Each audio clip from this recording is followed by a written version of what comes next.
Nashik road gel road परिसरातील पाण्याची टाकी येथून मोटरसायकल चोरी करणाऱ्या संशयिताला पोलिसांनी अटक करून 3 मोटरसायकल जप्त केल्या. नाशिक शहरामध्ये सध्या वाहन चोरीत दिवसेंदिवस वाढ होत असून मोटरसायकल चोरीचे प्रमाण वाढल्याने सर्वसामान्य नागरिकांना मनस्ताप सहन करावा लागतोय. नाशिक शहर पोलीस आयुक्त संदीप कर्णिक, पोलीस उपायुक्त परिमंडळ 2 मोनिका राऊत, सहाय्यक पोलीस आयुक्त डॉक्टर सचिन बारी यांनी या घटनेची गांभीर्याने दखल घेत हद्दीतील पोलिसांना गस्त वाढविण्याच्याही सूचना केल्या. नाशिक रोड पोलीस ठाणे हद्दीतील दिलीप युवराज सपकाळे राहणार अण्णाभाऊ साठेनगर, देवळालीगाव, नाशिक रोड यांची Hero Honda CD Dawn motorcycle MH15 BF 3306 पाण्याच्या टाकी इथून अज्ञात चोरट्यांनी चोरून नेली होती.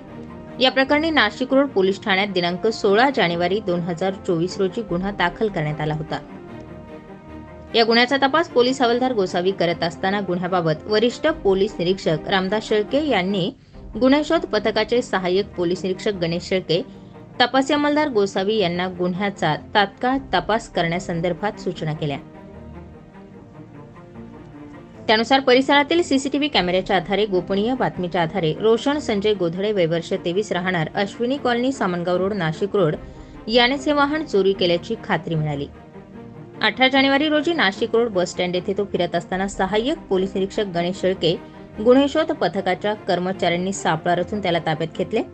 त्याच्याकडे अधिक तपास केला असता त्याने या गुन्ह्याची कबुली देऊन 3 मोटरसायकल असा एकूण 1,30,000चा मुद्देमाल हस्तगत केलाय. रोशन याला न्यायालयात हजर केले असता दिनांक 19 जानेवारी पर्यंत पोलीस कोठडी देण्यात आली.